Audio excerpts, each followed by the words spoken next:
Welcome to Watch Out Channel. I'm the Haunting Hour 17, hinting at a specific time for paranormal activity and content. So be sure to subscribe and hit the bell icon to stay updated. The video I will share is from the uploader, Sir Creeps. The video, whether they have truth or not, you are the one who will judge what you have seen and what you have been touched by in the videos.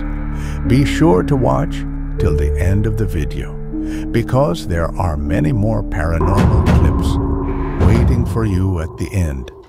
Maraming salamat po, and enjoy scary watching.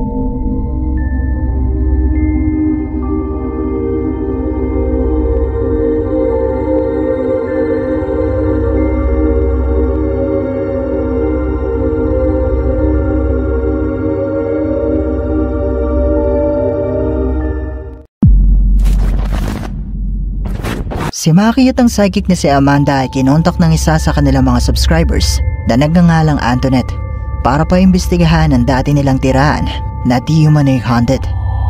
Ayon sa kwento ni Antoinette, noong mga panahon na narito pa sila ay nakakarinig sila ng mga kakaibang tunog at nakikita na kusang gumagalaw ang mga bagay sa loob ng bahay, at may mga pagkakataon pa nga na may mga nagpapakita di umano sa kanila. Ayon din kay Antoinette, nitong March 2022 ay nasunog ang bahay, kaya naman sa ibang bahay na lang muna sila nanunuluyan. Sinamahan ni Antoinette sina Maki at Amanda sa kanilang pag-iimbestiga, at hindi pa man sila nagtatagal sa loob ng bahay ay nagumpisa na agad ang mga pagpaparamdam. And so I went and I did my laundry real quick, and I literally was on the other side of the door in the garage, and I had to like count down from 3. That was loud. Okay. Yeah. Do you know someone who passed away from like chest, lung? So my nana passed away of lymphoma cancer, like in her chest. Yeah. Yeah. I feel like she's here. Oh my god, you just gave me the She's chills. like right here, like behind, kind of in front of the couch. But she's like just like right here next to you, and I can just feel it in my chest right now. But she's just like here standing over you and with you. I just got like chills everywhere. So like I have to let you know and like. Is this the couch that she passed away on? She passed away on this couch. Do you guys ever have any paranormal activity in the house? We were just like, what? Yeah, I heard that too. Yeah. We used to have a pool, but it... Oh my god.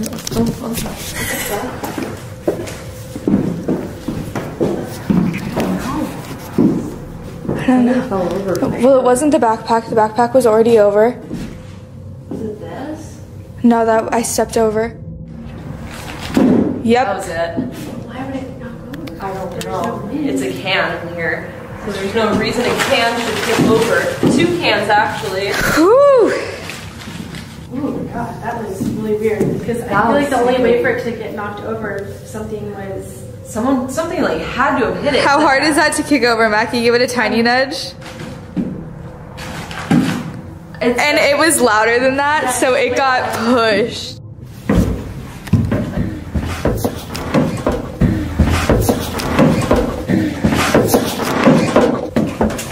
Oh, someone's definitely coming up this stairs with us. What do you think it is? Oh, I don't know, I could just hear it behind me. Nagumpisa silang makarinig ng mga tunog sa loob ng bahay. Iyon ay kahit sila lamang ang naroon. At sa bahaging ito naman, nakaramdam ang psychic na si Amanda ng mabigat sa kanyang dibdib. Kaya naman tinanong niya si Antoinette kung may kakilala ba ito na pumanaw dahil sa sakit na may kinalaman sa lungs o baga. At sinabi ni Antoinette na meron, at ito ay ang kanyang lola na pumanaw sa mismong sofa na nasa likuran ni Antoinette. We're just guests coming in. My lungs! That's what the first thing I said when I got here. I thought the cap box went off. It was the front pod. If you're the one who tipped over the cans, can you give us a sign? I will flash the lights. Okay. Can you do either of the 2? There's one in each room. In the meantime, we do have these cat balls on the... Killed us. He killed us? Who killed you? If someone killed you, can you set off one of our devices in either of these two rooms? Oh! I will flash the lights. That's EMF. And I asked if he killed you, can you set off a device? Showed up.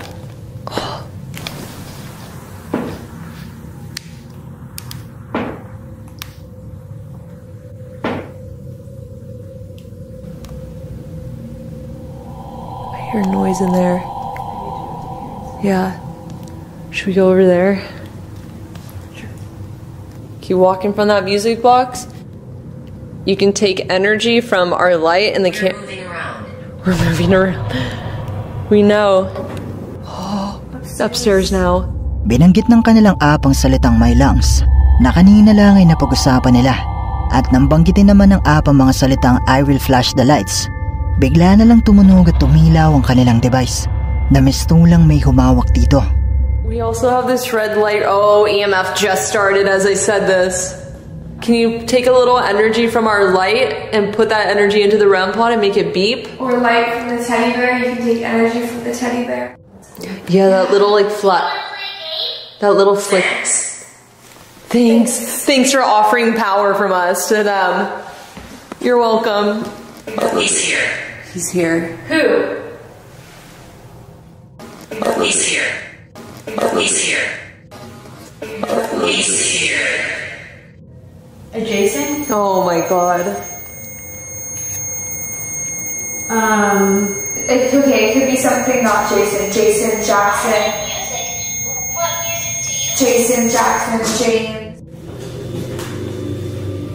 Can you tell me a secret? Wait, send us. Send us. Oh. Wait, what is that? What was that? I think it's that camera. It's way too loud in the camera.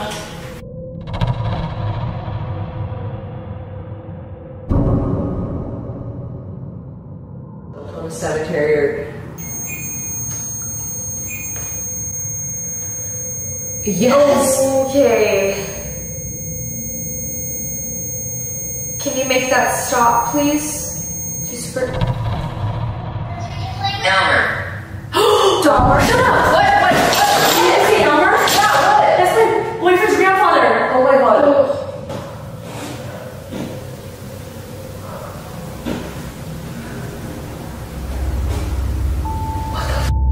Bago pa man banggitin ng app ang mga salitang he's here, maririnig ang boses ng isang lalaki na nai-record ng kanilang kamera. He's here. He's here. He's here. At matapos banggitin ng app ang pangalang Elmer, na ayon kay Antoinette ay pangalan ng lolo ng kanyang nobyo, ay nakarinig naman sila ng mga malalakas na yabag.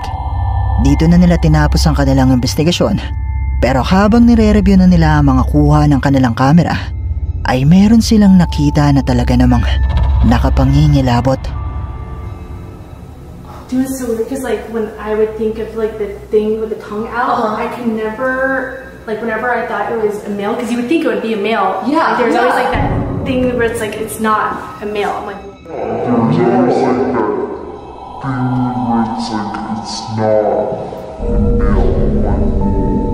Sa bahaging ito ay wala ka namang mapapansing kakaiba sa likuran ni Maki, pero sa refleksyon ng salamin na bintanang ito ay makikita ang isang itim na figura ng mistulang isang tao na gumalaw sa likuran ni Maki.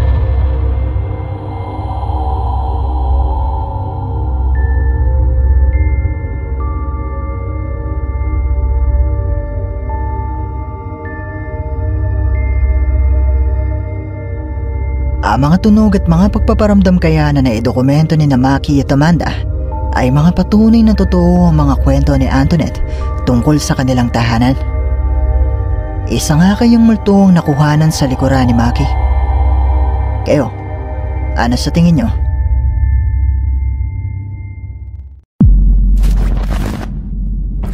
May isang TikTok user na nagngangalang Margarita ang nagbahagi ng isang kakaibang video sa kanyang TikTok account.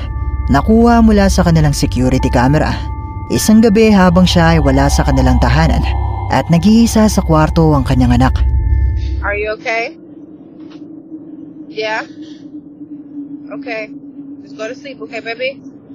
I'll be there to sleep with you soon, okay? Okay. You hear me? Yes. I love you. You. Okay, I'll see you in a minute.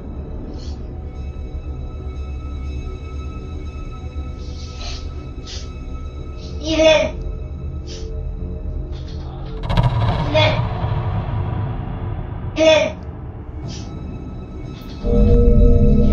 Sa umpisa ay wala ka namang mapapansing kakaiba.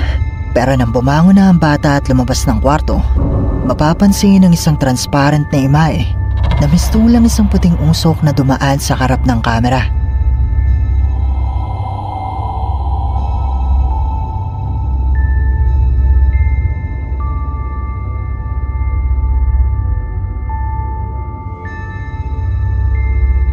Ayon kay Margarita, madalas di umanong nagkukwento ang kanyang anak na may nakikita itong multo sa kanilang bahay.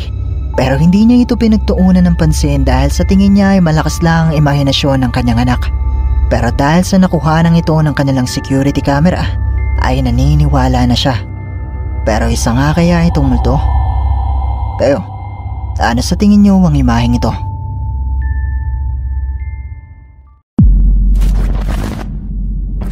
Ang paranormal investigators na sina Mike at Ethan, na may-ari ng YouTube channel na Charm City Paranormal, ay bumisita sa SCI Quezon na isang abandonadong gusali sa Amerika na dating tuberculosis hospital na naging isang mental asylum at kalaunan ay naging isang kulungan. Sa pag-iimbestiga ng dalawa sa napakalaking gusaling ito, ay nagumpisa na silang makarinig ng mga tunog na mistulang may iba pang tao na naroon.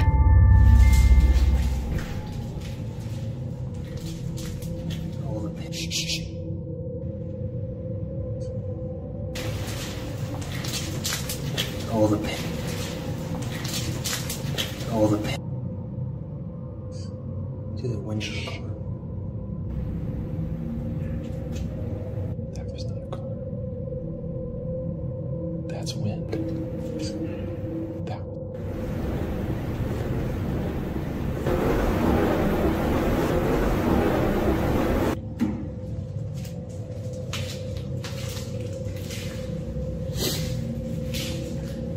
That sounds so creepy.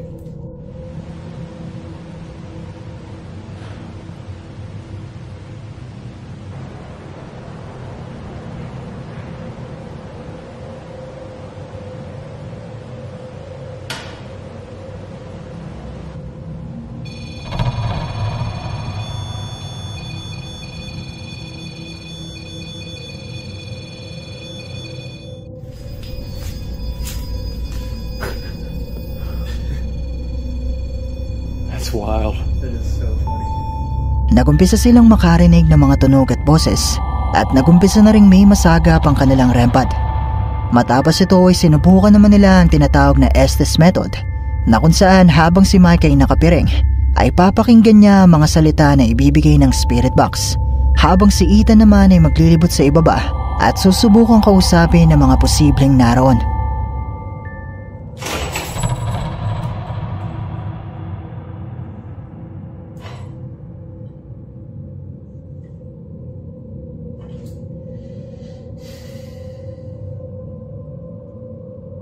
Something just brushed against my left arm. It's doing it right now. Something is literally touching me on my left arm. How many people died in this building? Can you tell me? Turn around. Hi. Did any prisoners die here? Me. Oh, someone just touched my back. Oh my god. Oh my god, I hate when that happens.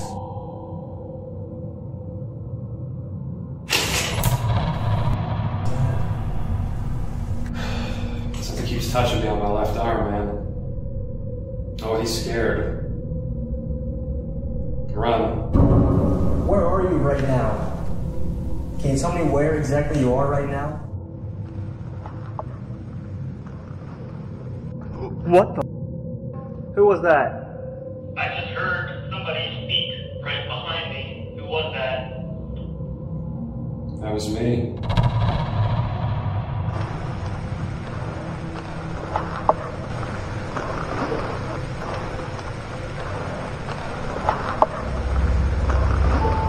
Nagbanggit ang spirit box ng mga salita na tumutugma at mistulang may sumasagot kay Ita na nasa ibaba. At nakaramdam din si Mike na mistulang may kung ano na nasa kanyang tabi na kumakawak sa kanya. Habang si Ita naman ay nakarinig ng mga boses mula sa ibaba, pero di pa siya nagtatapos. Here's a small clip of something I caught while we explored the barber shop in the basement of admin building.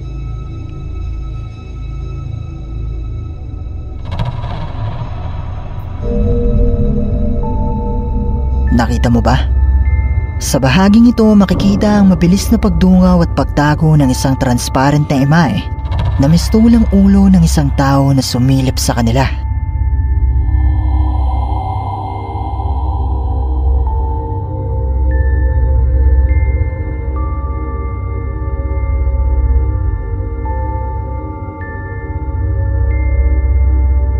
Ang mga tunog at mga pagpaparamdam kayang ito na naidokumento nila sa loob ng gusali ay mga patunay na totoong haunted ang SCI Crescent.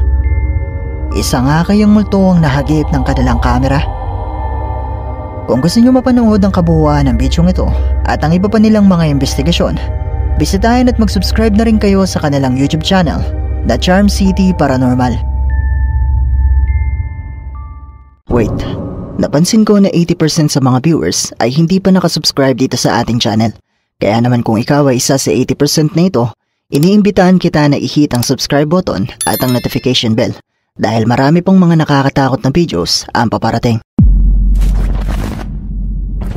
Ang Japanese ghost hunter na si Kotatsu, na isa sa mga may-ari ng YouTube channel na Poor Middle Age TV, ay bumisita sa isang abandonadong lugar sa Japan na pinaniniwalaang haunted. At sa katunayan ay marami sa mga kalapit na residente dito ang pinipigilan ng sino man na lumapit sa nasabing lugar. At sinubukan ngang alamin ni Kotatsu kung dapat nga bang katakutan ng nasabing lugar na ito.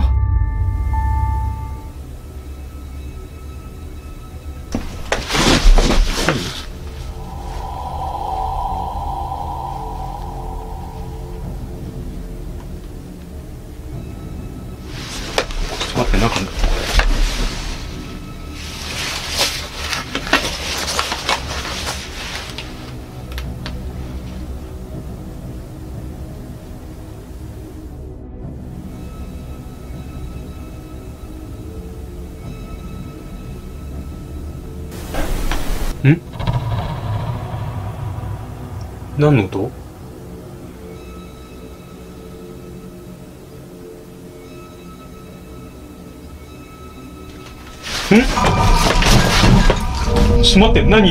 Habang nasa loob ng isang bahay si Kotatsu ay nakarinig siya ng mga yabag mula sa labas na mistulang may tao na palapit sa kanya. At para malaman kung muli niya ba itong maririnig, ay muli siyang tumalikod sa pintuan at makalipas nga lang ang ilang minuto, muli niyang narinig ang mga yabag at agad-agad niya itong nilingon.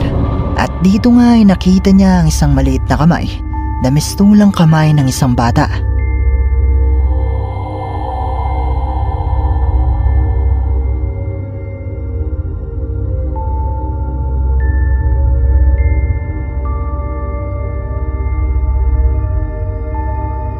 Totoo nga kaya mga nakuhanan ni Kotatsu sa bidyong ito? Haunted nga kaya ang lugar na ito? Kamay nga kaya ng isang multo ang nakuhanan ni Kotatsu? Ito na nga kaya ang dahilan kung bakit kinatatakutan ang lugar na ito? Kayo na ang bahalang umusga.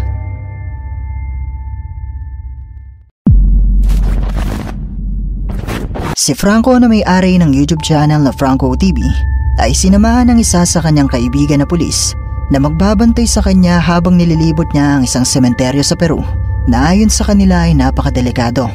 Ito ay dahil marami di umanong mga masasamang loob na gumagala sa paligid nito. At alam naman natin na mas nakakatakot talaga ang mga buhay kesa sa mga multo. At sa umpisa pa nga lang ng paglilibot ni Franco ay meron na agad siyang nakita sa loob ng sementeryo.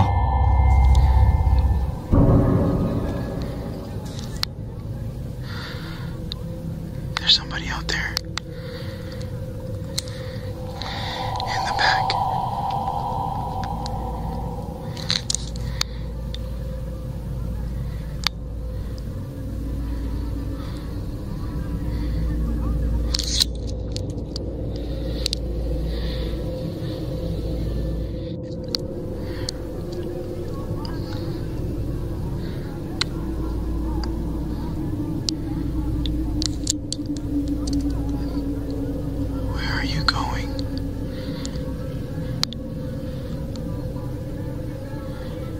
be behind the tomb.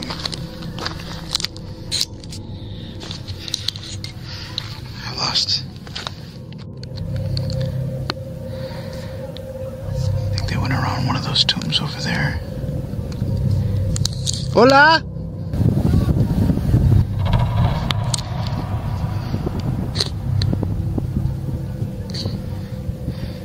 Certainly not gonna just run up there. I'm gonna see if I can walk to the other side. See if I can get a better look at it. On the night vision, I saw it go right behind these two tombs here.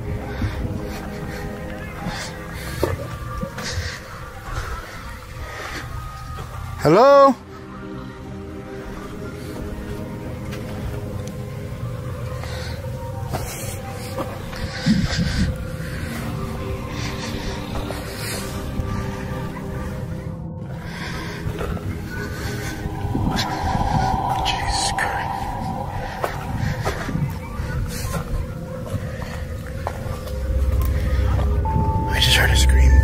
Sa bahaging ito ng sementeryo, nakita ni Franco ang isang babae na may puting kasuotan at naglalakad ng mag-isa.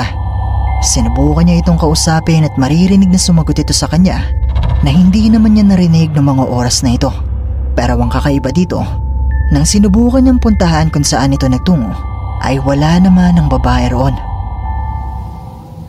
Hello?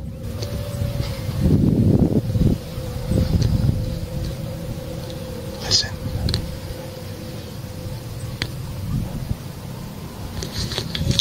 What the hell is that noise?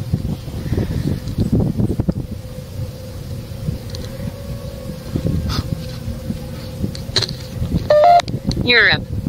It's coming from over there. I am legit hearing crying sounds right now, but further in front of me.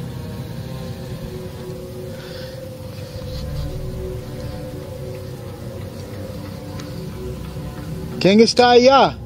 Who's there? Hello?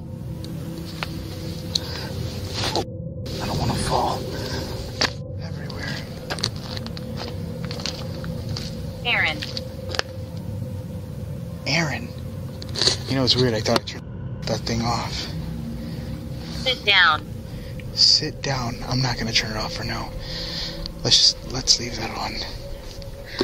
Okay?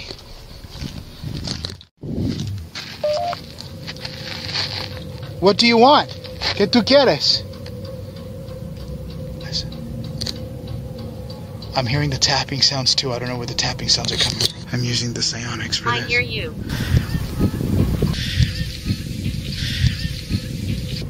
You could hear me? I could hear you too. Were you the one crying? ¿Tú eres la mujer llorando? Hear the knocking sound.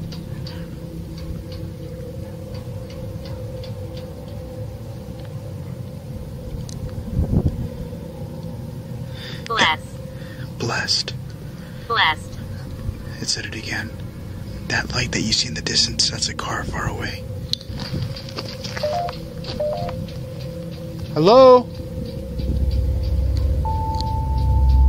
Nakarinig si Franco ng boses ng isang babae na mistulang umiiyak at mga tunog na mistulang may nagpupukpok ng kung anumang bagay sa loob ng sementeryo. Pero wala naman siyang nakitang kahit ano na posibleng pinagmumula ng mga tunog na yon. Matapos nito, nilapitan si Franco ng kaibigan niyang pulis para sabihan nito na mag-ingat dahil may mga nakita siyang tao na kahinahinala. At maya-maya pa nga ay sinundan si Franco ng isang lalaki na agad ding umalis nang magpunta si Franco sa kanyang kaibigan. Okay, so that guy has been apparently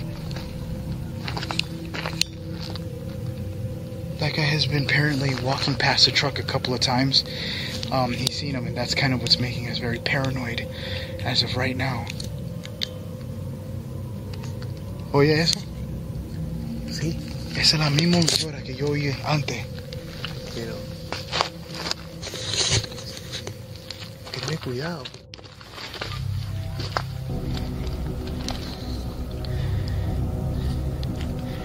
I just see somebody sitting there.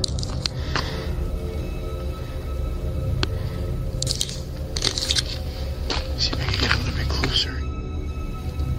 Hola?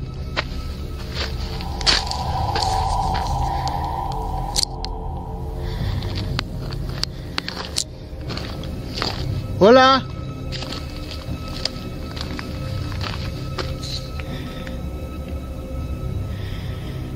¿Cómo se llamas?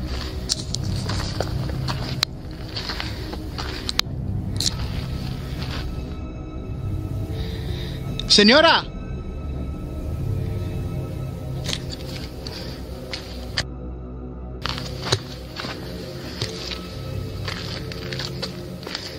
I don't want to go too far because there's another guy over there, but that's the same person.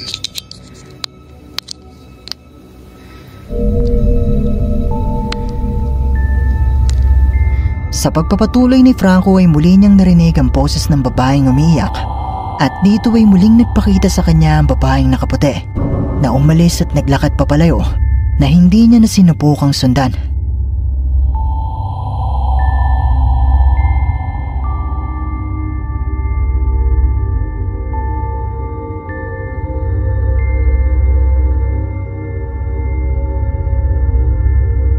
Matapos muling makita ni Franco ang babae ay muli siyang sinubukang lapitan ng isang lalaki at agad-agad naman siyang tumakbo para puntahan ang kanyang kaibigan at nagpa siyang lisanin ng sementeryo.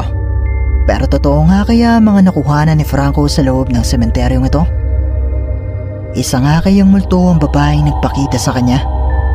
O isa lamang itong modus ng isang sindikato sa Peru? I-comment nyo lang sa ibaba ang inyong opinyon.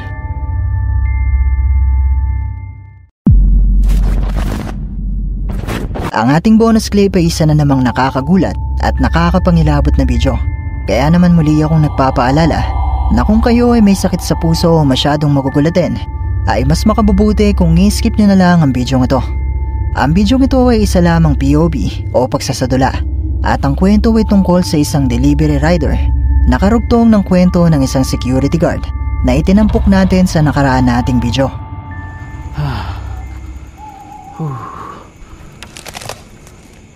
Puisa tu. Puisa.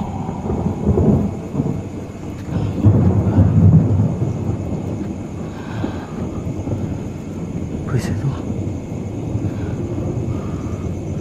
Tengah lari. Besar ni. Siapa?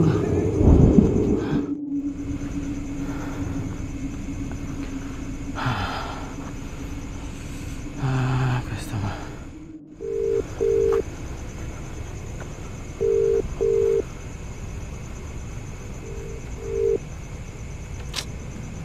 Hei, order makan pandai, angkat telefon tak pandai.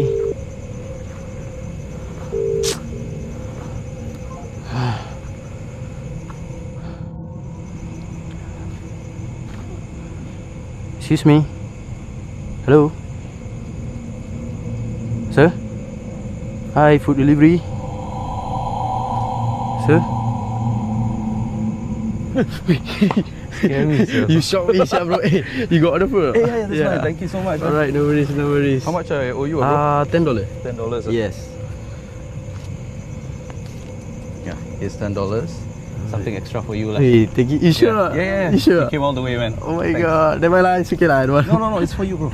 Keep it. I insist. Thank you so much, bro. Oh my god, appreciate it a lot. Thank you. Alhamdulillah. First tip of the day. Hei, basikal aku mana? Hei, ya Allah, basikal aku.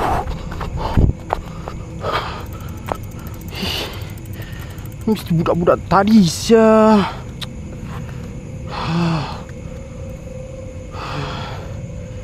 Hei, itulah orang. Allah Akbar. Sa di malamang dahilan ay bigla na lang napunta sa ibang lugar ang bike ng delivery rider. Pero sa umpisa ng bidyong ito ay wala namang masyadong nangyari. Gayunpaman ay gusto kong tandaan nyo ang mga detalye na nakita nyo kanina.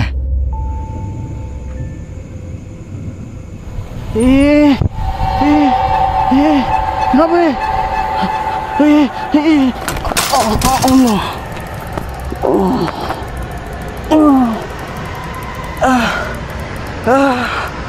Aduh.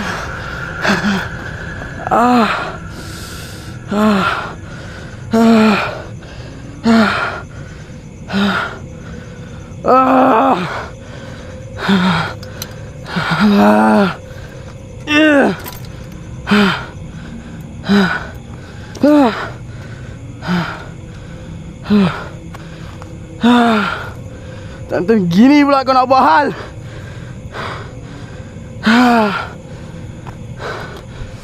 Aduh. Pecah.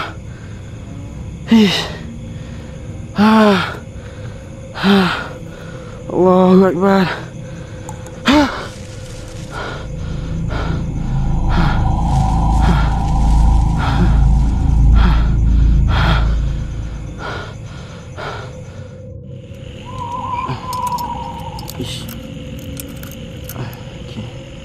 Alhamdulillah. Allah Akbar. Aduh, terbuka pula ni. Macam-macam hal lah.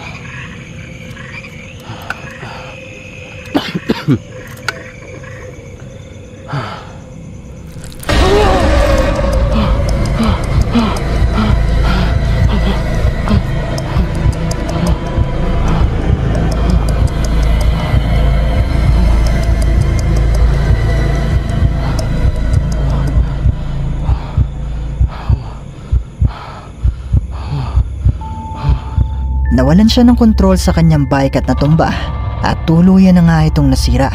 Pero tila puno siya ng kamalasan ng gabing ito dahil nagpakita pa sa kanya ang isang nakapanghingilabot na multo at di pa siya nagtatapos.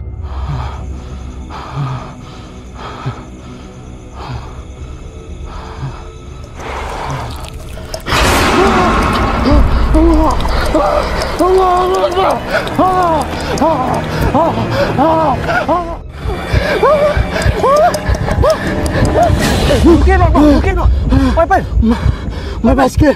Your bicycle? My bicycle spoil. Your bicycle spoil. Okay, never mind. You relax, relax. You can tumpang me lah. Come, come, come. I'm okay. Yeah.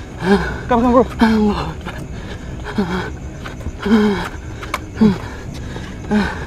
Wait, what's wrong?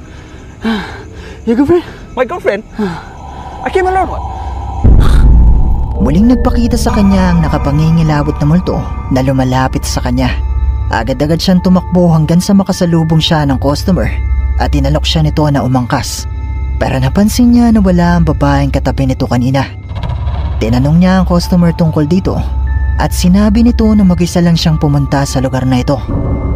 At napansin niyo ba kanina na nakatitig at nakangiti lang ang babae sa kanya?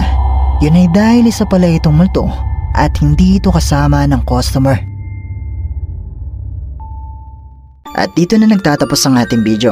Kung nagustuhan mo ang video ito, sana ay mag-iwan ka ng like at ng iyong komento. At kung hindi ka pa nakasubscribe sa channel na ito, ay mag-subscribe ka na at i-hit mo na rin ang notification bell para updated ka sa mga bago nating upload. O paano? Paalam mo na sa ngayon at kita-kits na lang sa susunod nating video. Maraming salamat. Please like and subscribe to my Watch Out channel. This is a big help to me as a content creator. So be sure to subscribe and hit the bell icon to stay updated because I am old, so please, and to give you many scary and horror videos to come. Maraming salamat po and see you again.